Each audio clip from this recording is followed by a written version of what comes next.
Kwingineko ni kwamba baadhi ya Wakenya wamepinga uuzaji wa hisa za Safaricom kwa kampuni ya Vodacom, wakisema kuwa Wakenya wanapaswa kumiliki asilimia kubwa ya hisa hizi. Aidha, wengine wameunga mkono uuzaji wa hisa hizi wakisema kuwa ni kwa manufaa ya Wakenya wote, kwani serikali iliahidi kujenga barabara na fedha zitakazopatikana katika uuzaji wa hisa hizi za Safaricom. Mary Chalo anaarifu.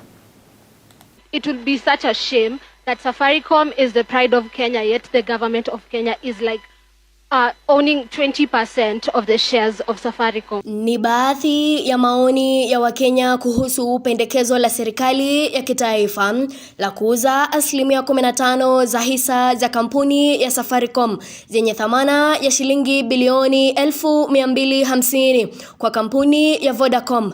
Baadhi ya Wakenya wakionekana kusikitishwa na pendekezo hilo la serikali la kuuzia Vodacom hisa za asilimia ya juu, wakidai kuwa Wakenya wanapaswa kuuziwa asilimia kubwa ya hisa hizi.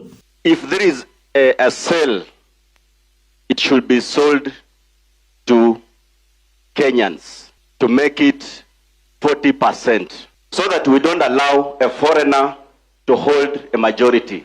The moment they hold majority, we are done. Hii mambo tukiuza, sisi kama maskini tumezoea kununua minute. Najua kwamba nikimiliki kampuni mimi nitaweka vigezo ya kufanya hiyo kazi. For example, tulipeana Sony, Zoya, Mumias. Sasa hivi wafanyakazi ambao tulipewa hakikisha kwamba hawatatimuliwa kazini. Wametimuliwa na hawajalipwa.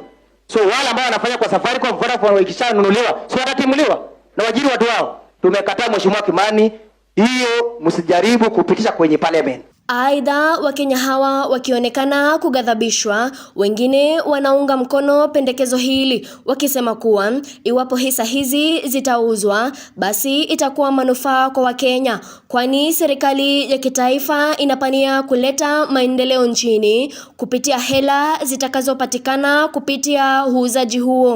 We are becoming unfair kwa serikali because tunataka tufanyiwe kazi lakini tunaona ubaya serikali kila mahali.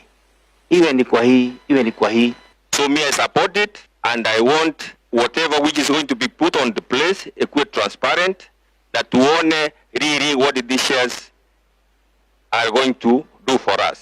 Lakini kwa upande wa serikali wakiongozwa na mwenyekiti wa kamati ya fedha Kuria Kimani, amewahakikishia Wakenya kwa Wakenya wataendelea kumiliki kampuni ya Safaricom na kampuni hile itasalia kuwa nchini Kenya. Keep saying that Safaricom is being sold. That is not true. Safaricom will remain a Kenyan company. What is changing is the shareholding.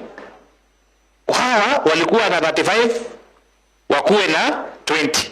Hawa walikuwa na 40, wakuwe na 55. The company remains a Kenyan company, remains to operate in Kenya.